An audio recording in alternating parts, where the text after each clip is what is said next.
Cell का मैंने फिर जब सेल का मुझे इक्विवेलेंट सर्किट बनाना था तो कई लोगों ने इस पर रिसर्च करी और बताया कि इक्विवेलेंट सर्किट क्या बन सकता है। तो सर्वसम्मति से हमने इंडस्ट्री में मान लिया कि ये किसी भी सेल का, हर तरीके के सेल का एक इक्विवेलेंट सर्किट है। ठीक है, अब इसमें हमें 3 पैरामीटर्स दिख रहे हैं, R1, R2 और कैपेसिटर C। तो मुझे 3 पैरामीटर्स निकालने होने चाहिए। अब क्या है कि जब मैं इसको ओवरऑल बात करूंगा तो ये क्या बन गया, इम्पीडेंस।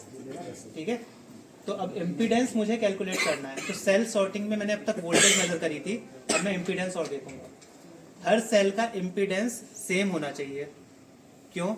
क्योंकि अगर अलग अलग सेल मैंने अगर एक बैटरी में जोड़े हुए हैं, किसी का इम्पीडेंस कम है तो वो ज़्यादा डिस्चार्ज होगी और वही ज़्यादा चार्ज होगी, तो उसमें हीटिंग ज़्यादा होने लगेगी, ज़्यादा एनर्जी डिसिपेट होने की वजह से वो हीटिंग ज़्यादा होगी, बाकी हीट नहीं हो रहे हैं। तो मेरे हर बैटरी, जब भी मैं बैटरी पैक बनाता हूँ तो हर सेल को जोड़ के उसके ऊपर एक बैटरी मैनेजमेंट सिस्टम लगाता हूँ।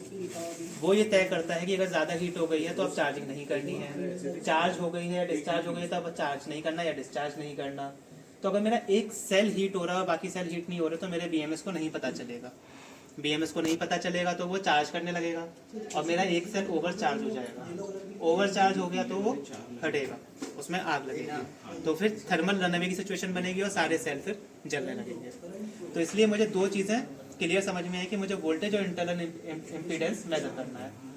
तो सेल सॉर्टिंग के लिए हमने बैटरी हाई टेस्टर, ये इसका नाम है इस इंस्ट्रूमेंट का, हमने ये इंस्ट्रूमेंट बनाया जो इंडस्ट्री यूज़ करती है। इसमें क्या है, वोल्टेज दिखेगा आपको और सेल का इम्पीडेंस दिखेगा।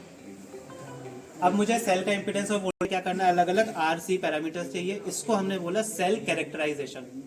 ये सेल कैरेक्टराइजेशन करने के लिए दूसरा इंस्ट्रूमेंट आया, बैटरी इम्पीडेंस मीटर। ठीक है, BT45060 बैटरी इम्पीडेंस मीटर। अब हम चेक करेंगे कि हम इसमें कैसे कैसे कैरेक्टराइजेशन, तो ये सेल सॉर्टिंग के लिए हो गया और सेल कैरेक्टराइजेशन के लिए हो गया। क्लियर?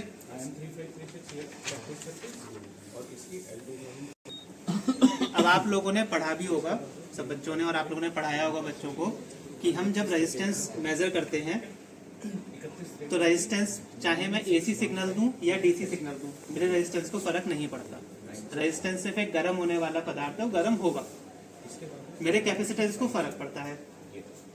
कैपेसिटेंस में अगर मैं हाई फ्रीक्वेंसी सिग्नल दे रहा हूं तो जो मेरा कैपेसिटर है वो किस तरह से बिहेव करेगा, शॉर्ट सर्किट या ओपन सर्किट? शॉर्ट। अगर मेरा हाई फ्रीक्वेंसी सिग्नल है तो। और अगर मैं लो फ्रीक्वेंसी सिग्नल दे रहा हूं तो मेरा कैपेसिटर करेगा ओपन सर्किट की तरह।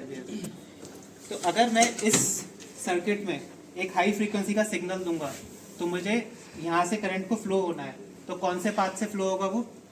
R1 और कैपेसिटर शॉर्ट हो जाएगा, तो मुझे R1 मिल जाएगा हाई फ्रीक्वेंसी सिग्नल से।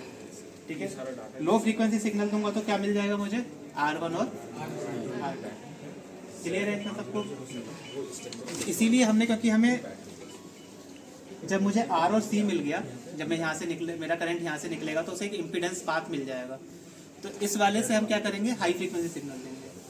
लेकिन अब मुझे R1 और R2 अलग अलग निकालना है, तो मैं हाई फ्रीक्वेंसी से लेकर लो फ्रीक्वेंसी तक के हर फ्रीक्वेंसी का सिग्नल देना चाहता हूँ, तब मेरे को इम्पीडेंस अलग अलग पैरामीटर्स मिलेंगे।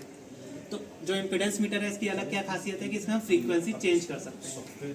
1000 हर्ट्ज से लेके, यानी कि 1 किलो हर्ट्ज से लेके 0.1 हर्ट्ज तक हम नीचे तक जा सकते हैं। क्लियर है? तो इससे हमें, जब हम 1000 हर्ट्ज पर चेक करेंगे तो हमें क्या मिलेगा? AC resistance. ठीक है, और जब हम लो फ्रीक्वेंसी पे चेक कर रहे होंगे 1 हर्ट्ज से लेके 0.1 हर्ट्ज के बीच में, तो हमें क्या मिलेगा? DC।